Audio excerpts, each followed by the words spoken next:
I found her phone unlocked on the kitchen counter, and the first message I saw ended with three words that changed my entire life.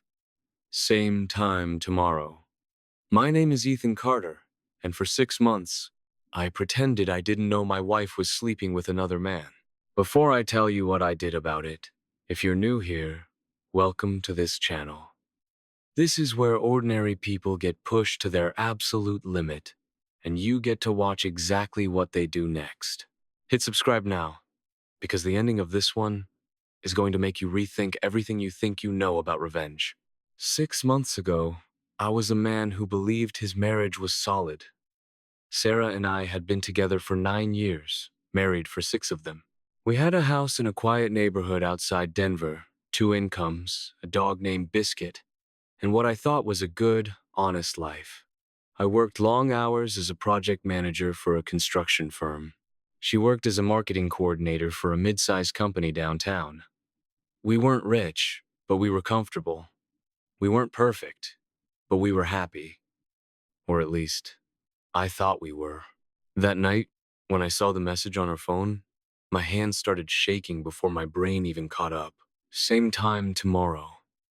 Sent from a contact, saved simply as work. I told myself it was nothing. Maybe a coworker. Maybe a scheduling thing for a project. But something in my gut told me to keep reading. And once I started, I couldn't stop. I found messages going back 4 months. Messages that made it clear work was not a coworker at all. His name was Daniel. He was her old college friend, someone I had met exactly twice in 9 years, someone I never once suspected.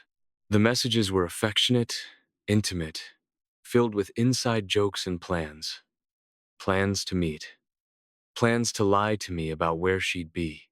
I sat on the edge of our bed for almost an hour that night, staring at the wall, feeling something inside me break quietly, like a bone that cracks without making a sound. Sarah came home 20 minutes later, humming to herself, completely unaware that her entire secret world had just collapsed into my hands. And here's the part that surprises everyone I've ever told this story to. I didn't confront her. Not that night. Not the next day. I made a decision in that hour of silence that would define the next 6 months of my life. I decided I was going to say nothing. I was going to smile, kiss her good morning, ask about her day, and quietly, carefully, learn everything. If you've ever been betrayed by someone you trusted completely, type "I understand" in the comments right now. You're not alone in this, and by the end of this video, you'll understand exactly why silence can be the sharpest weapon a person can hold. The first thing I did was start paying attention in ways I never had before. I noticed the new perfume she wore only on Thursdays. I noticed the yoga classes that suddenly required her to leave 45 minutes earlier than before. I noticed the phone that started sleeping face down on the nightstand instead of charging openly in the kitchen like it always had. Small changes. The kind of changes a distracted husband misses completely.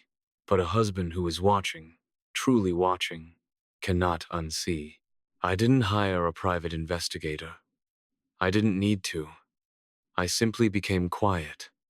I stopped asking questions I already knew the lying answers to. Instead, I asked easier questions, softer questions, questions that made her comfortable enough to slip. How was yoga? Good. Kind of a tough class today. There was no yoga studio charge on our joint account that week. There hadn't been in 3 weeks. Every lie she told me, I filed away like evidence in a case I was building. Not for a courtroom, but for myself. I needed to understand the full shape of what had happened before I decided what to do about it. Because the truth is, in the moment you discover betrayal, you're standing at a fork in the road. And most people take the fast path. They scream, they cry, they throw plates, they pack bags in a blind fury. And I understand that instinct completely. But I've learned something in my 34 years on this earth. Fury fades, but a well-built plan lasts. If you're the kind of person who believes patience is a form of strength, drop a like on this video right now. Because what I did next required more patience than I ever thought I had. Weeks turned into months.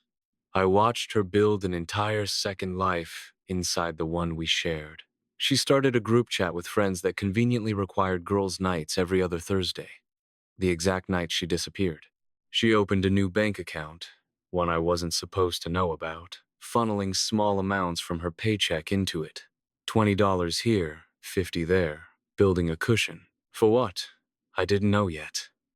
But I intended to find out. I started documenting everything. Screenshots, timestamps, receipts, hotel, confirmation, emails she forgot to delete from a shared cloud backup we'd set up years earlier for photos.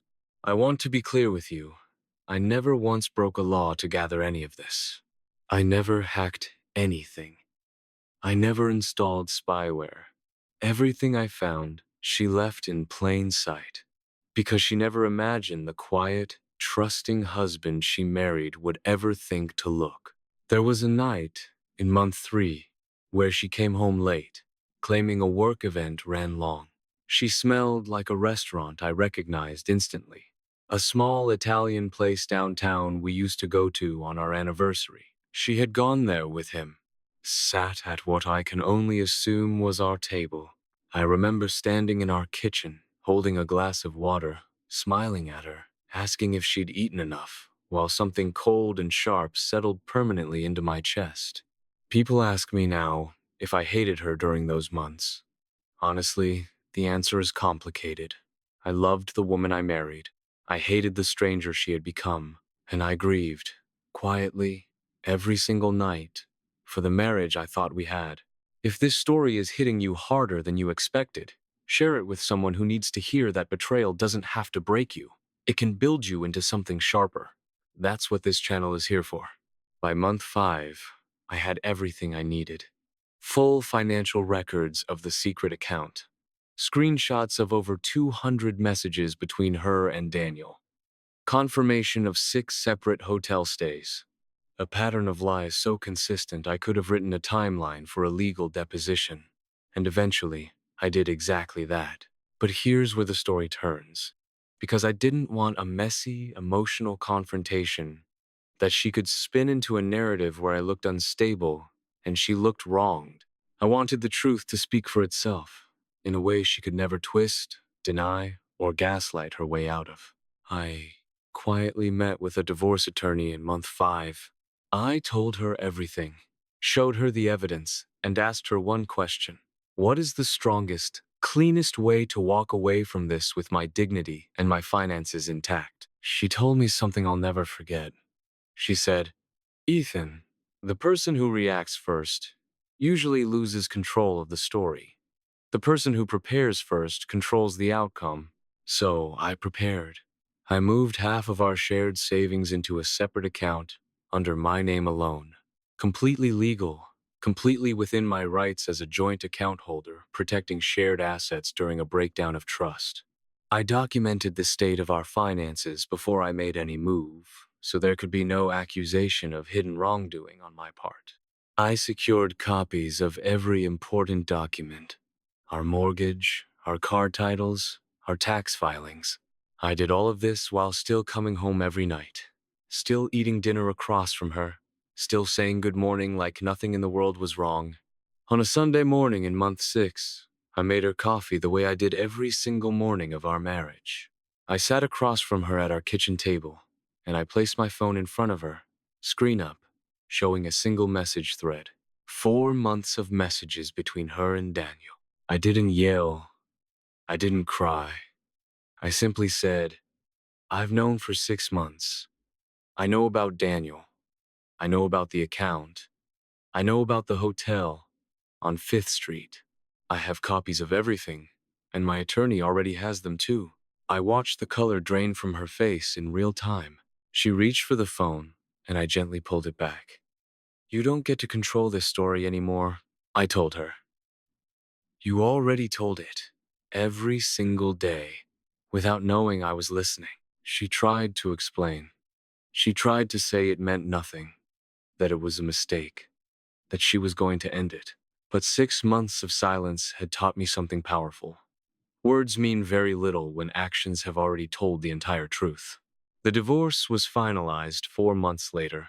Because of the preparation I'd done, because of the clean documentation and the legal guidance I'd secured early, I walked away with my half of our assets protected, my name clear, and my story intact. Daniel, as it turned out, was also married.